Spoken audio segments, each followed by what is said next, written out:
تازہ کھجور، خشک کھجور، چھہارا، پانی سے روزہ افطار کرنا مسنون ہے. نمک سے روزہ افطار کرنا سنت سے ثابت نہیں. ان انس رضی اللہ عنہ قال كان النبي صلی اللہ علیہ وسلم يفطر على رطبات قبل ان يصلي فإن لم تكن رطبات فعلى تمرات فإن لم تكن حسى حسوات من ماء. رواہ ابو داود والترمذی حسن. حضرت انس رضی اللہ عنہ سے روایت ہے، نبی اکرم صلی اللہ علیہ وسلم نماز مغرب سے پہلے تازہ کھجوروں سے روزہ افطار فرماتے. اگر تازہ کھجوریں نہ ہوتی تو خشک کھجوروں سے، جن کو چھہارے کہتے. اگر خشک کھجوریں نہ ہوتی تو چند گھونٹ پانی سے ہی افطار فرما لیتے. اسے ابو داؤد اور ترمذی نے روایت کیا ہے. کھجور میں چونکہ انرجی بھی ہوتی ہے، وہ ایک طرح سے کھانے کی جگہ ہوتی ہے، اور اس کے بعد نماز پڑھنا آسان ہو جاتا ہے، فوری طور پر انرجی بحال ہو جاتی ہے، اور یہی ایفیکٹ جو ہے وہ پانی کا ہوتا ہے. روزہ افطار کرتے وقت درج ذیل دعا مانگنا مسنون ہے. ان ابن عمر رضی اللہ عنہما قال كان النبي صلی اللہ علیہ وسلم اذا افطر قال ذهب الظمأ وابتلت العروق وثبت الاجر ان شاء اللہ. رواہ ابو داود.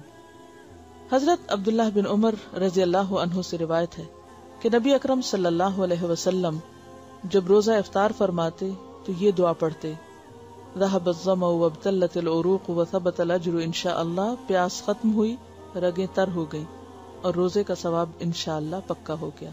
اسے ابو داؤد نے روایت کیا ہے. روزہ افطار کروانے والے کا اجر روزہ افطار کرنے والے کے برابر ہے. عن زید بن خالد الجہنی رضی اللہ عنہ قال قال رسول اللہ صلی اللہ علیہ وسلم من فطر صائما كان له مثل اجره غیر انه لا ينقص من اجر الصائم شيئا. رواہ الترمذی. حضرت زید بن خالد جوہنی رضی اللہ عنہ کہتے ہیں، رسول اللہ صلی اللہ علیہ وسلم نے فرمایا، جس نے روزہ دار کو روزہ افطار کرایا اسے بھی اتنا ہی اجر ملے گا جتنا اجر روزہ دار کے لیے ہوگا، اور روزہ دار کے اجر سے کوئی چیز کم نہ ہوگی. اسے ترمذی نے روایت کیا ہے. یعنی روزہ رکھنے کا جو ثواب روزہ دار کو ملے گا، افطار کرانے والے کو بھی اتنا ہی ملے گا، اور یہ اس سے لے کے نہیں دیا جائے گا، اللہ تعالیٰ اپنی خاص رحمت سے عطا کرے گا. روزہ افطار کروانے والے کو درج ذیل دعا دینی چاہیے. ان انس رضی اللہ عنہ قال كان رسول اللہ صلی اللہ علیہ وسلم اذا افطر عند قوم قال افطر عندكم الصائمون واكل طعامكم الابرار وتنزلت علیکم الملائکۃ. رواہ احمد. حضرت انس رضی اللہ عنہ کہتے ہیں، رسول اللہ صلی اللہ علیہ وسلم جب کسی کے ہاں روزہ افطار فرماتے تو ان کو یہ دعا دیتے، کیا؟